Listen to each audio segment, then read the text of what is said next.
Please, let's hear it for Purna in Phoenix. Hi, guys.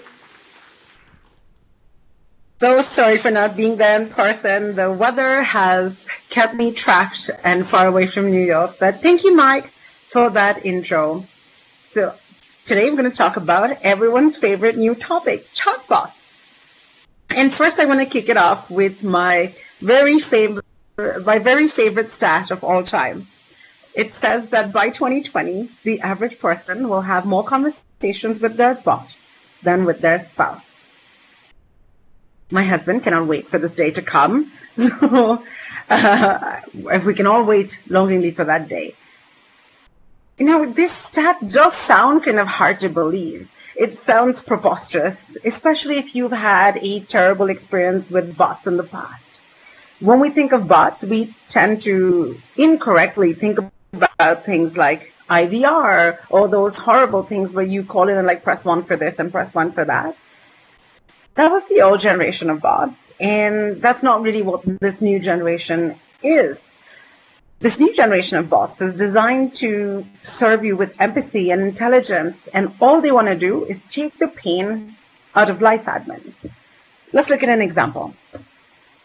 If I was looking for recipes for what I should make for brunch, all I have to do is ask my digital assistant, whether it's Cortana, Alexa, Google Assistant, any one of them. I can just say that, hey, ask the Food Network for food recipes by the Barefoot Contessa, and it will tell me.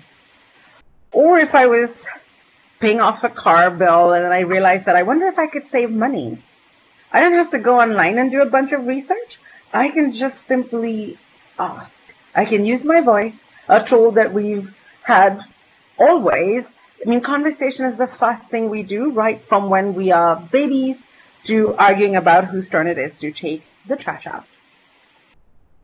Now, because we can talk to it and we can get an answer quicker than any other way, it's easier to see the value of voice-controlled bots.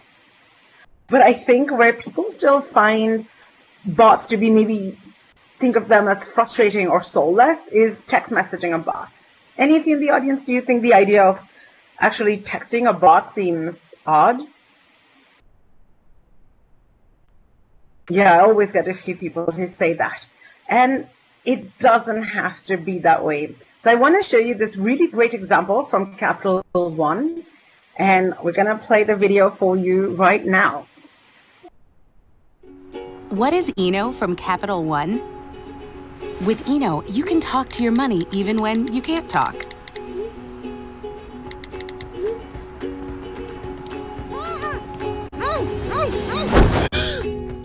Eno lets you keep up with your Capital One accounts without keeping up your wife.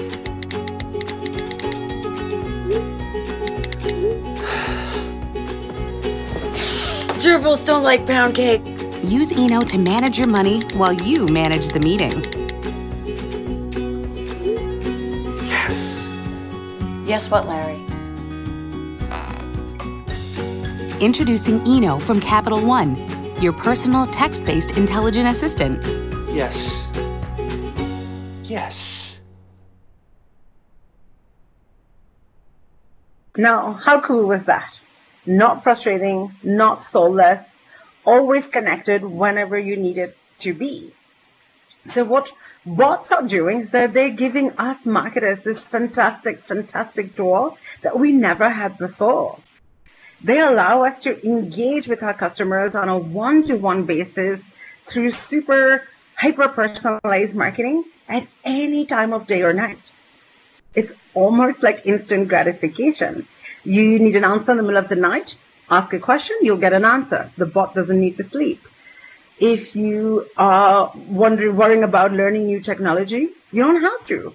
These bots live in platforms that you're already comfortable with. For example, Skype, like I'm using now, Facebook Messenger, Slack, any place you are already used to, you can embed a chatbot there and use it. There's no learning curve. So it makes sense if we think of some of the numbers to see who is using bots and why. Now, it's not surprising that younger generations are embracing bots a lot faster. If you think about any of the younger people today, they're always texting on their phones. They text far more than you ever talk. So according to Forbes, 60% of millennials have used chatbots. 70% of these have reported positive experiences. They've enjoyed it. Again, it's convenient. There's no waiting on hold for the human. It's easier. The old days, it used to be the technology was the issue, so you'd reach out to the humans. And now we're getting to the point where like the humans are causing the delay or they're causing the issue. You want to reach out to the technology to make it go faster. And look how much faster it is. According to Juniper Research, they found when they studied the banking and finance industry and healthcare that the average time savings per bot inquiry was over 4 minutes compared to traditional call centers. That's a lot of time to be saved. If I can get my answer far quicker and save 4 minutes, I mean, that's a big win. I don't think any of us enjoy being on hold or calling and explaining our issue multiple times to different people. And all of this time savings also is money savings for the business. According to that same research study, they found that businesses could save over $8 billion by 2022 just by incorporating chatbots. So it's actually not surprising at all that 80% of brands are looking to use chatbots for customer interactions by 2020. Okay, so most businesses are going to start using chatbots. How do we market it, take advantage? How can we make conversations convert for us? And that's what I'm going to walk you through today. I want to walk you through my 3-step plan to help you make conversations work really well for you. Let's start with step 1. Everyone comes up to me and be like, okay, Purna, where do I put in my chatbot? How do I know where to start? Isn't this the question? It's that, bots, they seem so broad in use, but how do I focus? What's the single first step I need to take? And for that, I say, rather than looking at the tools that are available, look at your people. It's all about your customers and their interactions. So what I recommend businesses do is try to find the pain points in the different interactions that you have on your website or your app or your mobile landing page, anything. I highly recommend that you, the marketer, actually go through the process yourself. Now, this may seem so obvious, but I would bet that most of us don't actually go through our own conversion funnel on a regular basis. We may do it once or twice a year, or if we're testing something, but to go through it every time, and you'll just find things that seem like no-brainers. For example, so we adopted a new puppy. Of course, he's the love of my life. And I'm trying to spoil him to bits, as one does. So I went online to this really cool online pet company that sends a little subscription of toys and treats once a month to my house. So I tried to go and sign up, and I was going through their form. It was tedious. It was, you have to put in your, simple things. Enter my city, enter my state, enter my country, then enter my zip. Why?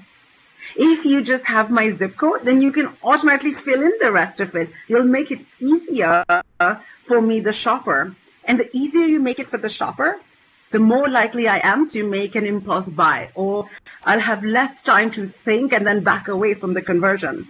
So on the flip side, another really good example is a company. So there was just some shampoo company that I saw somebody talking about on Facebook.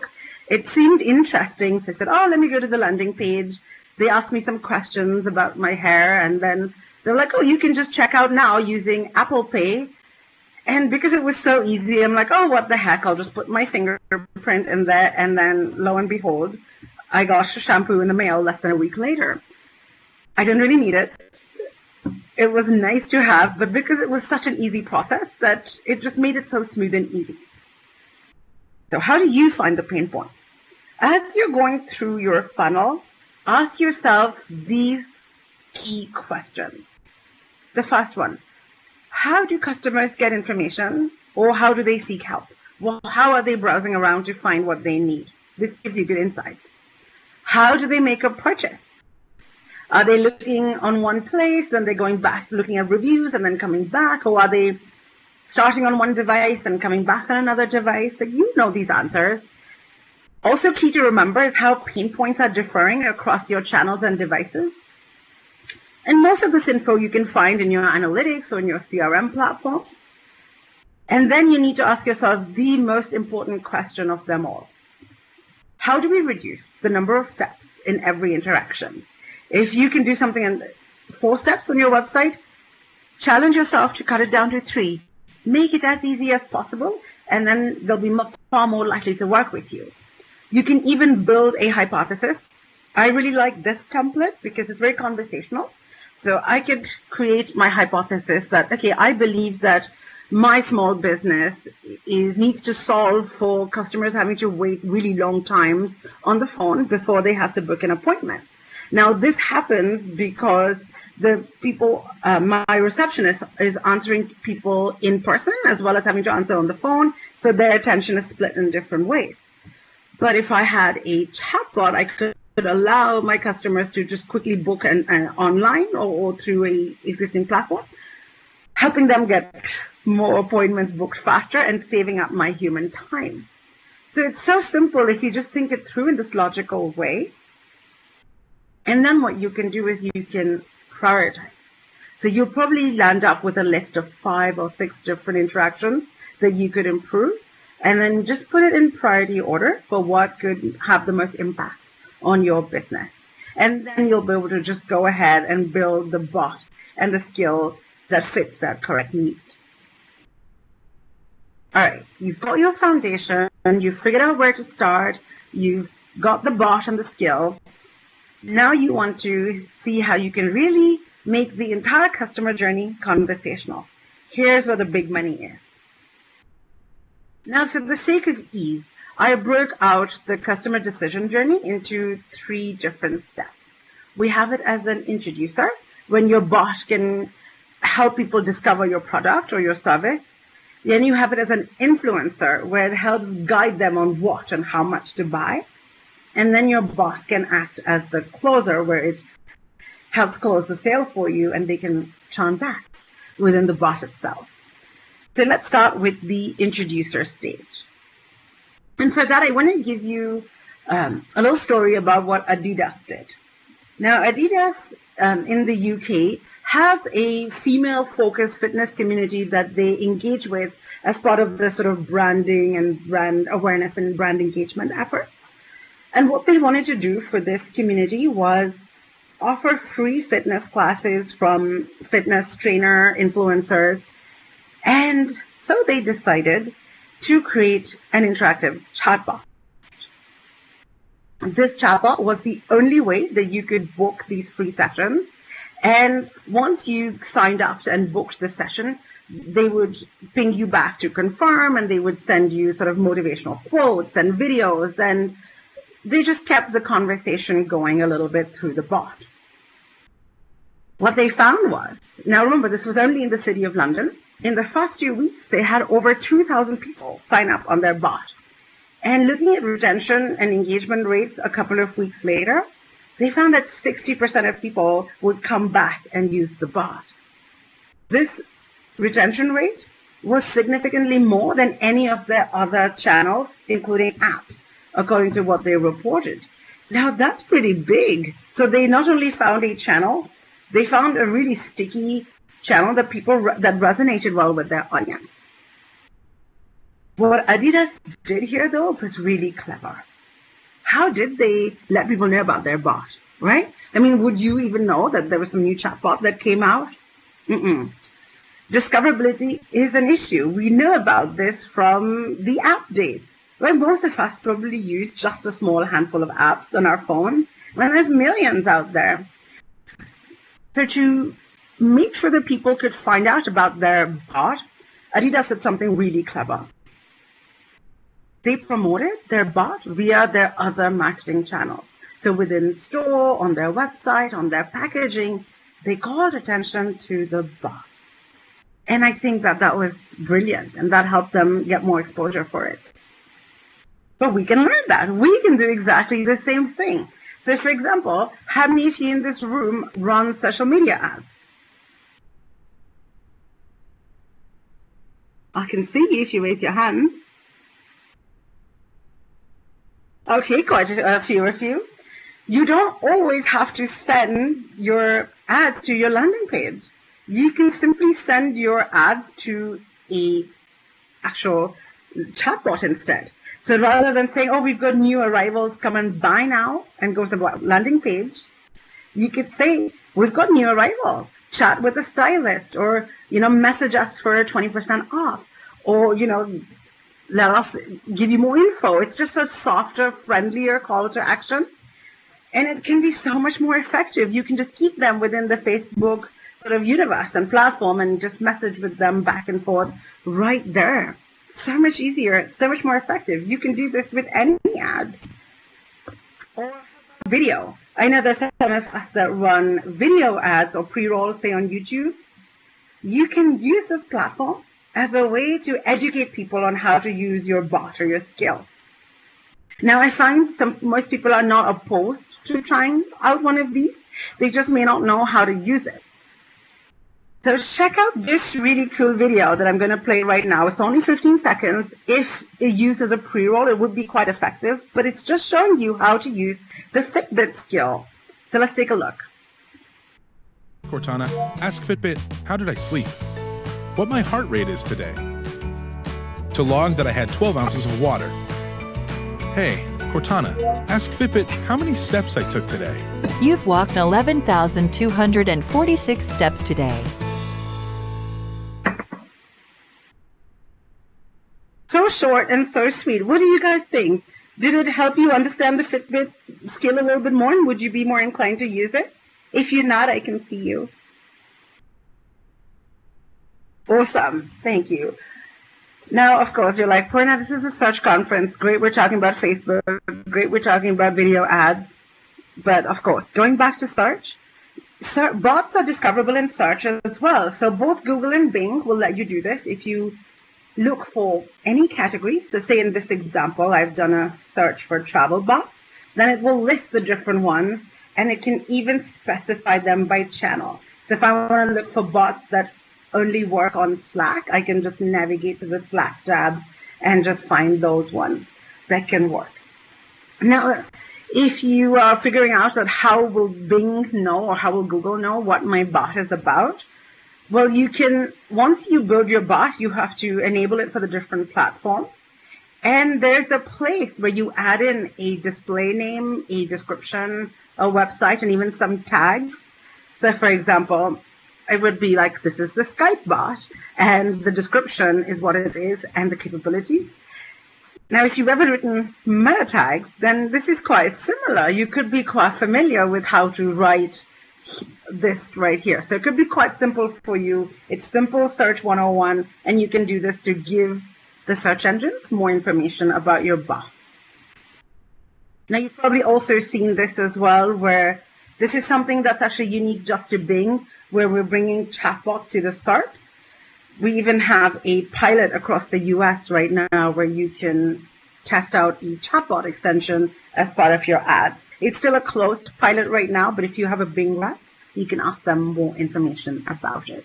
And then if I clicked that extra line of text in my ad, a little Skype messenger box would open up right there in my SERPs. Doesn't have to take me somewhere else. It's right there in the SERP. So who knew that browsers can be conversational now? And how it works for advertisers who want to take part in this chatbot extension is you don't need to code the bot and give it to us. You can just give us the question and answers in a simple Excel file. And then the Bing behind the scenes will build the bot for you. So it makes it really, really simple. And because of language understanding AIs, it can know the different ways a question can be phrased. Super simple, super efficient. So the key lesson for the introducer stage is you want to be able to give your audience plenty of different ways and reasons to chat. Is no matter where they are, that's where your bot should be. And if you think about search, that's also what the search engines are doing. I think we're no longer at the time where we have to wait for somebody to come and open up a browser, go to a search engine and type in the search box. Search is coming to where the consumer is in things like voice search or digital assistants or within apps. So in that, think of that same methodology, and you can bring your conversation to wherever your user is. The influencer stage. And for this, I'd love to give you the example of Alibaba. Now, you guys know Alibaba is such a major retailer in China, and they sell multiple different brands through their platform. And they are really busy.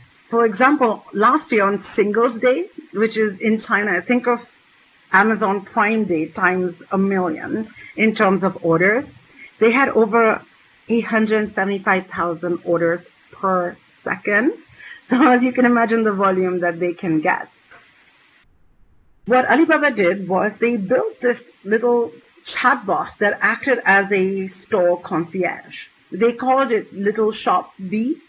And what she would do was guide the users just as a shop assistant would do in the store. So if I said that, oh, this is the pair of pants I want to buy, can you recommend a t-shirt to match? Then she would recommend that. Or if you said that, hey, this is my height, this is my weight, what size do I need to buy? She'd guide you on all of that. So it was just there to help and guide people into making the purchases that they needed to, so you can help push them along the funnel. What it's helping do, though, if you think about this concept, is that it's completely changing our marketing efforts from this whole buy now, to a really much more helpful, what do you need right now? How can we connect with you and be of most help to you? And if you think of it in this way, then consumers will be far less resistant to your ad messaging than if you were simply trying to hit them over the head. Think of your own behavior now. I mean, advertising is struggling to reach people effectively in using old methods. So things like banner ads, this banner blindness, things are changing really quickly. We are responding better to the brands that give us messaging that's far more personalized. And in this way, you can use bots to fake personalization at scale. And you can do this personalization at scale simply because of different intelligent APIs that can be added to your bot. So you could have your chatbot learn from the conversation. Now, Foursquare is actually a good example that does that, their chatbot. So if I said that, hey, migraine and I want to go for coffee, Foursquare, recommend me a coffee shop, it would say that, oh, Purna, how about CounterServe Coffee? You went there 2 weeks ago. So in that way, I can rely on it more as if it was a friend who knows me, because these bots are going to start to know you better so that they can serve you better. So let's think of how a remarketing campaign could work in chatbot form, assuming it knew from my past history. Let's look at the example of a shoe store. So say I had interacted with this shoe store before. Now, when I'm talking to a bot, I have to sign into my account so I can connect it to my account. So the bot knows what I've bought before in the past. And once I've interacted with the bot, it can be automatically opted in so that it can ping me proactively. So it can do push messaging to me. So let's say this shoe store knew how obsessed I am with shoes. And it would say that Purna tends to buy boots quite often. So let me let her know that there's new boots. So you can send me a message either on Skype or Facebook Messenger or wherever I am to say like, hi Purna, we're launching a new collection of boots. Would you like a sneak peek? It's not like a come and buy now. It's that, hey, do you want to see them?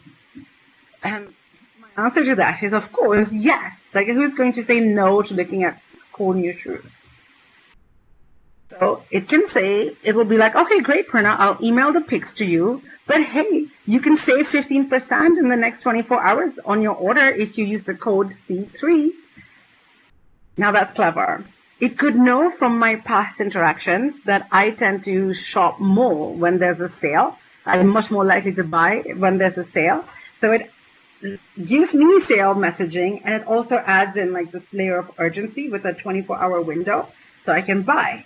So if you think about how effective this will be, because it's knowing me and knowing my shopping patterns, my answer is, of course, like, thank you, and I'm going to run to the shoe store to buy all the shoes like any normal sane person would do. Compare this experience, which is friendly and helpful, to those ads that follow you around the internet. Like, say I looked at this product and now I'm on another website and all I'm seeing is ads about that product. So different. This is the better experience we can move to. And there's two more advances that are happening in technology that are going to take us to the next level. And so at Cortana, we're developing these two new things. The first one is called skill suggestion. Remember I was saying earlier that discoverability is an issue? If I don't know that a skill exists, then how would I know to invoke it? Like, or ask for it by name? So what this does is say that, oh, I want to book a restaurant, then Cortana will know my habits and recommend a skill for me that she thinks could match. She'll be like, oh, do you want to use OpenTable, Purna, for example? So she'll suggest things that, based on my behavior and her understanding of me, that could make the most sense. So that's one. The second one that's actually even more important is called skill chaining. Now, what's skill chaining? This is when it ties in 2 or 3 different skills together to help you get the result that you need. Now think about this task. Very often, like if I want to do something, it's not always a single step. Let's say I'm now in Phoenix. I'm trapped in Phoenix. I've never been to the city before. It's my first time, and I couldn't get back home to the East Coast. So I'll be like, okay, Cortana, are there any good restaurants here in Phoenix? What should I do? And she'll say that, oh, these are like the best restaurants in town. Would you like me to book you a table? And if I booked a table, she'll know I'm not in my home city. I'll probably need a taxi or an Uber to get there, right? So me going out to dinner is multiple steps. It's not one step. And Cortana can chain them together for me to suggest the different companies that could work. So let's look at how this could work. Let's say I'm like, okay, Cortana, make reservations at Austin's best barbecue restaurant for 2 people as close to 8 p.m. as possible. Simple ask. She'll say, okay, I can make a reservation for you for 8:30, but hey, Uber is offering a 20% off discount at that time. Would you like me to reserve one for you? Now that's huge. Think about it from Uber's standpoint. They are suddenly being recommended to a person who is extremely likely to book them. And this is not paid. This is all organic. Nothing is monetized yet. So how interesting that she can layer things together based on what people do. I mean, this isn't a new concept. Think of Amazon. People who buy this also buy that. It's simply that concept come to mind for skill. So in this way, if she's starting to recommend what she thinks you'll like to do later, then she's going to influence what you see. It's like we're moving to this whole new era. Now, if we think about 10 years ago, it was all about business to consumer. The business is created, and then the consumers had no choice but to buy it and lap it up. Now we're in this world of consumer to business, where the consumer sort of dictates their choices, and then the businesses comply. But the world that we're really moving to is an M2C world, where it's the machines to the consumer. So as we saw from the restaurant and Uber example, the machines brought up Uber and recommended it to me as the person. So they're going to curate what we see.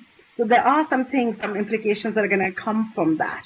What we're going to need to do to help compete is to give the machines as much information as possible. The more the machines know about your brand, the more likely it will be to show you up in the right time, in the right place. And how do you do that? It's simple. We already have the tools, you guys. It is things like structured data, schema markup. It's putting all these, it's your feeds. It's all the information that you can provide to the search engine. That's what we will use to determine the info. So if you haven't started with structured data, now is definitely the time.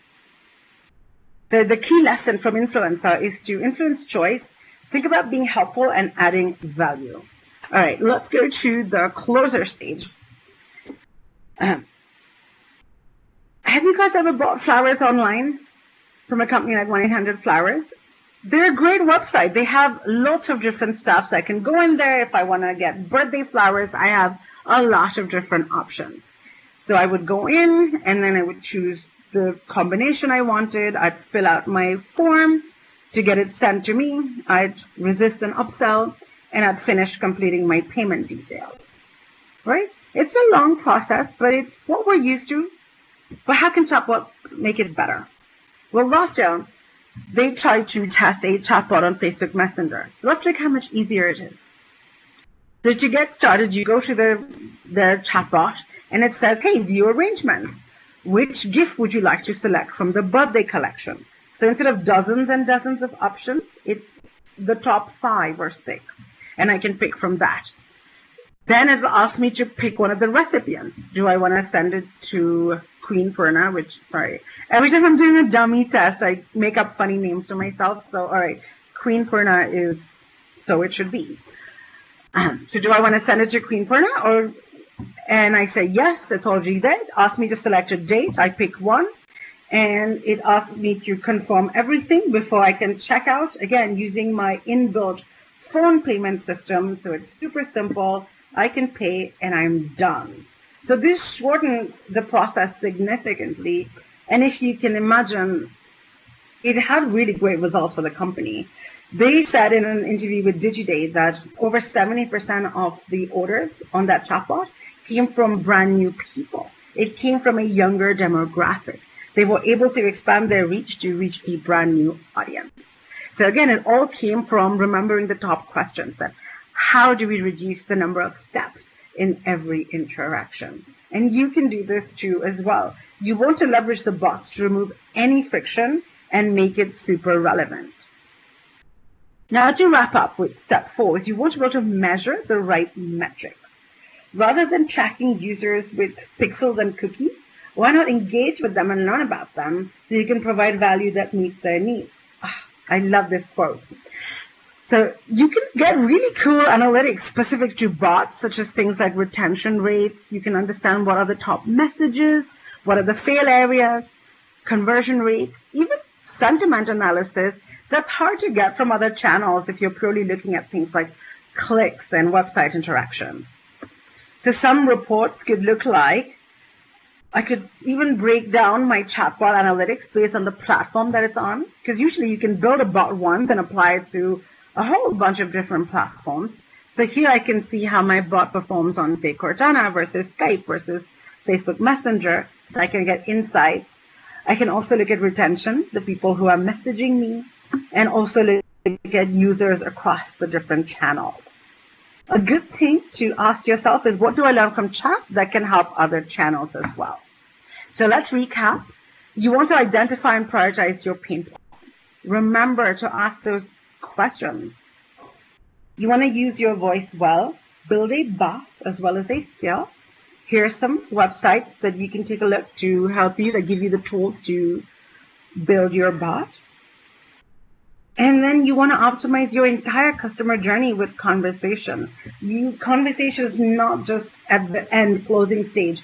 Every single step of your journey can be enhanced with conversation. And then you have to measure the right KPIs and go beyond clicks and impressions. Now, if you think about it, this industry is still fledgling. We're still in early stages here in the West. It's far more robust in Asia. But we're getting to the point where the chatbot or your skill on your assistant is the first interaction somebody will have with your brand. And if that's the first thing they touch to, that's the initial touch point, then that's how they're going to judge your brand. I mean, almost to the point where Accenture predicts that in 5 years, more than half your customers will select your services based on your AI instead of your traditional brand.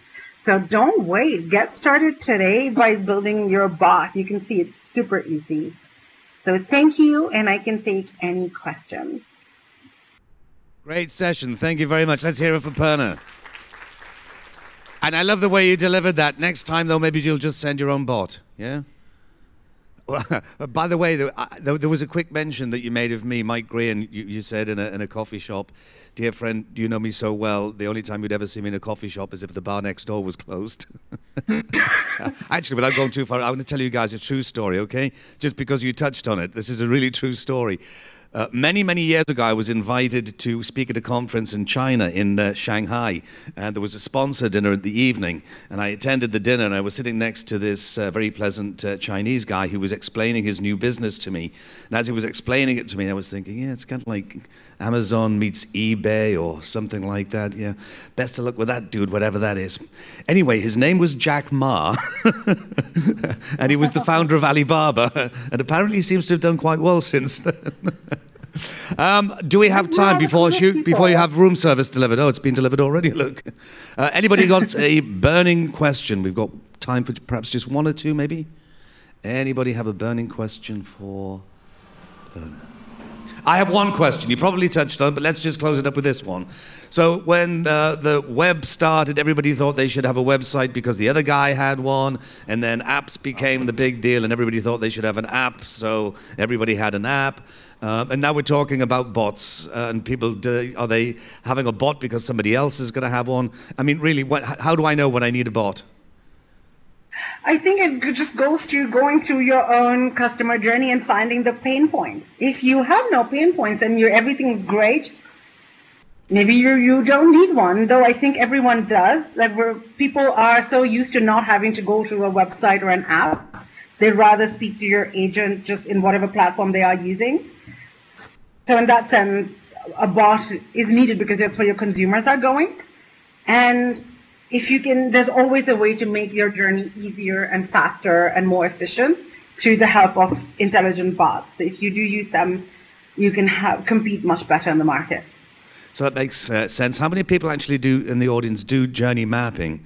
How many of you have actually been on the journey that your customer goes on to test those? That's a really good idea, just to go ahead and do it yourself and then figure out where those pain points are and where that could be very useful for you. Anyway, thank you very much again to Purna. You did a splendid job. Look forward to seeing you soon. Be safe, travel well, and thank you guys. Bye. Stay warm.